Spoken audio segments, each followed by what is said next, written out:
Well, now let's get back.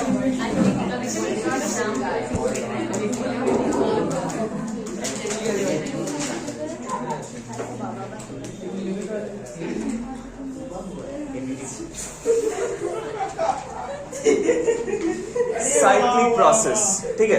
So what is a cyclic process? Cyclic process क्या है? क्या हुआ? वो क्या था एक शीशा. अच्छा, साइक्लिक प्रोसेस क्या है? राइट. अब सुनो ध्यान से सुनो.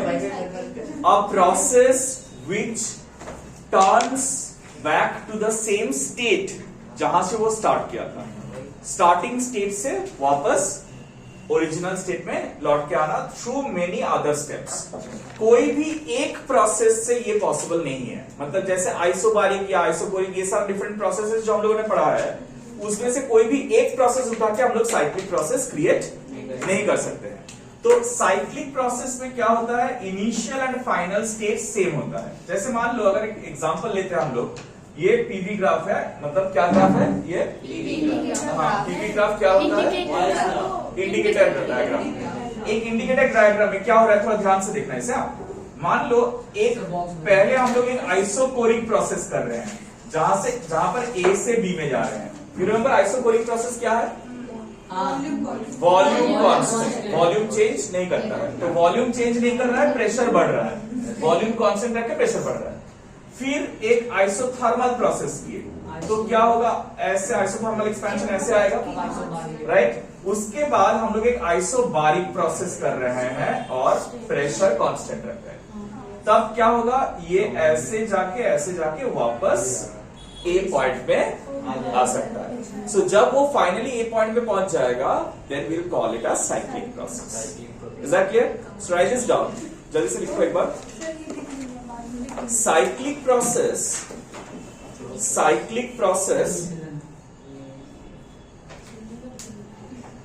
is a combination of two or more processes. Cyclic process is a combination of two or more processes such that the initial and the final states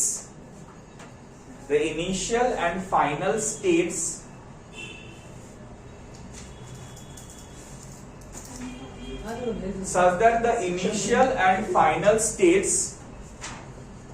states become same. Initial and final states become same. तो ये diagram लिख के तुम लोग ये लिख सकते हो, A to B is isocoric, B to C is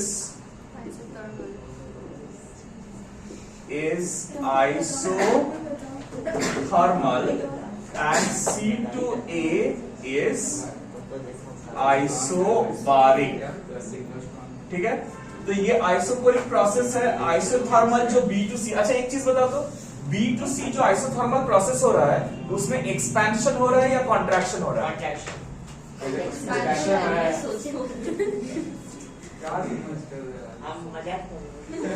B से C में जब चेंज कर रहा है, B में वॉल्यूम कम है या C में वॉल्यूम कम है?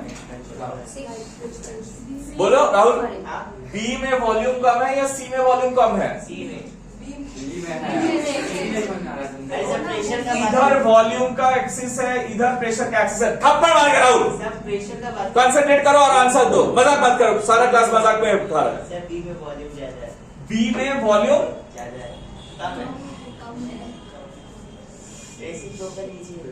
सो बी से जब सी में जा रहे हैं, बी में वॉल्यूम कम है, सी में वॉल्यूम ज्यादा है. So B to C is an isothermal expansion. ठीक है.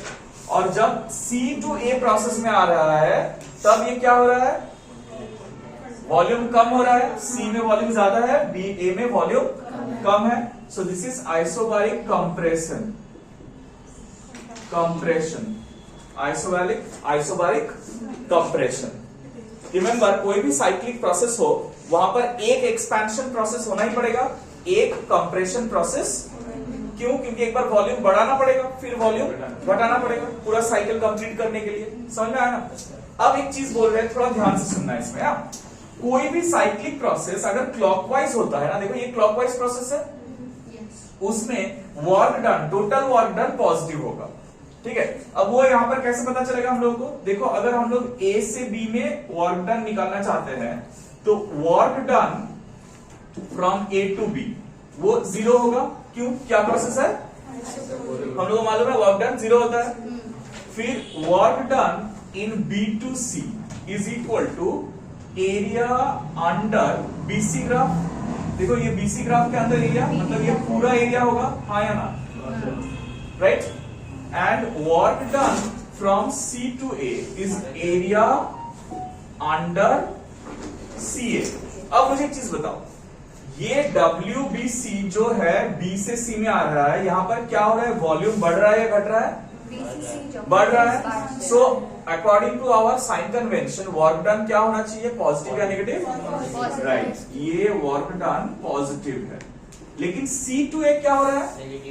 वॉल्यूम क्या हो रहा है? घट रहा है। सो घटने से वर्क डन नेगेटिव होगा। तो C to A work done ये वाला region, this is the region of C to A। So work done area under C to A is negative। अब मुझे बताओ कौन सा वर्क डन ग्रेटर है, पॉजिटिव या नेगेटिव वाला? You understand that? देखो WBC is greater than W। हाँ, समझ आ रहा है ना? क्यों क्यों समझ आ रहा है? क्योंकि WBC क्या है? ये पूरा एरिया है और WCA सिर्फ ये छोटा वाला एरिया है। सो टोटल वर्क डन अगर हम लोग निकालेंगे, therefore total work done, total work क्या होगा? W equal to WAB plus WBC plus W। So that should be a quantity greater than 0। You understand why? क्यों? क्योंकि WBC ग्रेटर देन WCA है ना, और एक पॉजिटिव है एक नेगेटिव, और ये 0 है। तो ऑब्वियसली ये ग्रेटर क्वांटिटी है, स्मॉलर क्वांटिटी है, सब्ट्रैक्ट करने से क्या आएगा? ग्रेटर देन 0 आएगा। अगर सेम प्रोसेस हम ठीक उल्टा तरीके से करें, मतलब अगर मान लो A से C में पहले गए,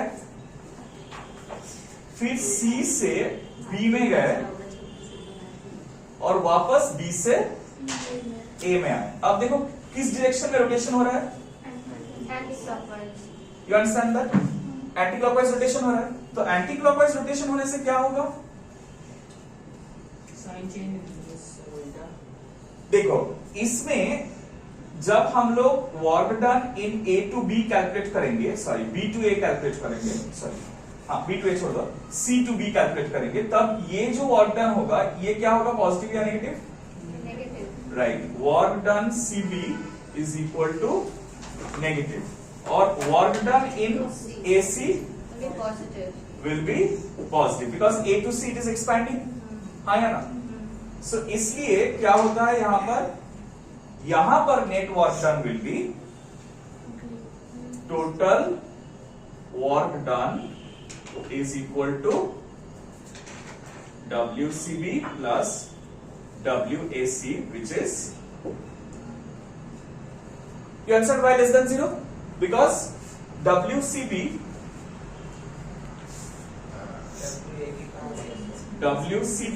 is greater than WAC। हाँ बोलो बोलो। WAB तो 0 है ना, A से B में आएंगे वो 0 निकलेगा, पहले ही 0 निकला था, यहां पर भी 0 निकलेगा। लेकिन यहां पर देखो ये B से C में आने के लिए, सॉरी C से B में आने के लिए जो वर्क है वो नेगेटिव होगा क्योंकि वॉल्यूम कंप्रेस हो रहा है, और A से C में क्या हो रहा है? एक्सपैंड हो रहा है, तो इसीलिए ये पॉजिटिव होगा। लेकिन पॉजिटिव क्वांटिटी छोटा है और नेगेटिव क्वांटिटी, इसीलिए net work done will become less than 0। तो ये तुम लोगों को समझना है कि कोई भी साइक्लिक प्रोसेस में अगर वो क्लॉकवाइज साइक्लिक हो रहा है, clockwise implies work is positive, और anti clockwise implies work is negative. Work is positive and work is negative. Is this clear? Yes sir.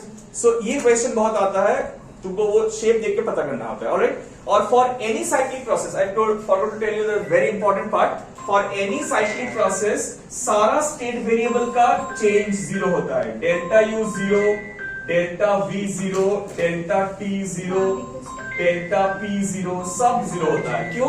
क्योंकि पूरा साइक्लिक प्रोसेस में वो सेम पोजीशन में वापस लौट के आ जाता है। ठीक है, so that's why we call it cyclic process, इसीलिए उसे साइक्लिक प्रोसेस बोला जाता है। क्लियर? ये दिमाग में रखना, ठीक है, दिस इज इंपॉर्टेंट। सिर्फ क्या क्या जीरो नहीं होता है? Q और W, ये जीरो नहीं होता है। Q is not equal to zero and W is not equal to zero. Why? Because they are path variables. Path variables कभी भी एक साइक्लिक प्रोसेस में जीरो नहीं होता है।